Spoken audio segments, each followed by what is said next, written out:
So, I Hear a New World by Alan Moore takes us back to Long London, or the Great Twin. Book one introduced us to Long London, this secret other London that exists alongside the real one.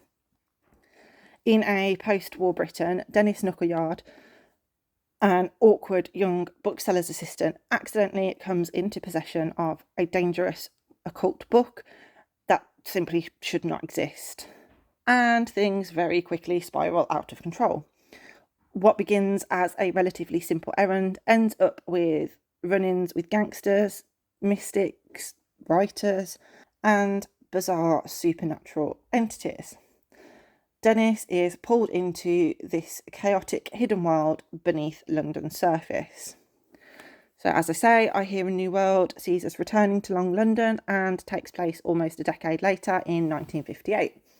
Now an adult, Dennis has spent years trying to avoid anything connected to the magical other London, and he wants to put these traumatic events of his teen years behind him.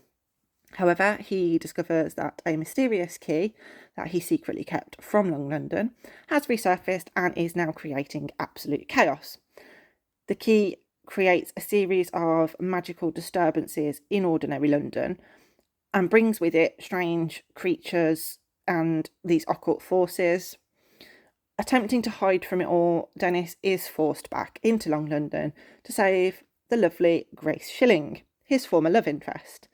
And then they are forced together in an attempt to stop both Londons collapsing in on each other. So while I do fully appreciate both of these books, I did enjoy them a lot. They just were never quite fully what I was hoping for. Alan Moore's imagination is genuinely incredible. The ambition of the Long London series is just impossible not to respect. His world building is dense, vivid, and unlike anything that I have ever come across before, to be honest. Both books absolutely, without a doubt, overflow with atmosphere, weirdness, and these incredibly detailed descriptions of both Londons and their inhabitants, and it just makes everything really come alive. However, I did find it incredibly hard work at times, particularly the scenes that are set in Long London, as these are kind of written as a stream of consciousness. I also found that in I Hear a New World, scenes that were actually pretty simple got way over described, and it's almost as if Alan Moore had too many ideas buzzing around in his head and just had to get everything out. Dennis, as before, is an incredibly passive protagonist for pretty much all of the book. He has things happen to him rather than because of his actions, and I just wasn't emotionally invested. I do think he's like this by design, because he just doesn't really want to be involved in anything to do with Long London. But he just could have been something a little bit more.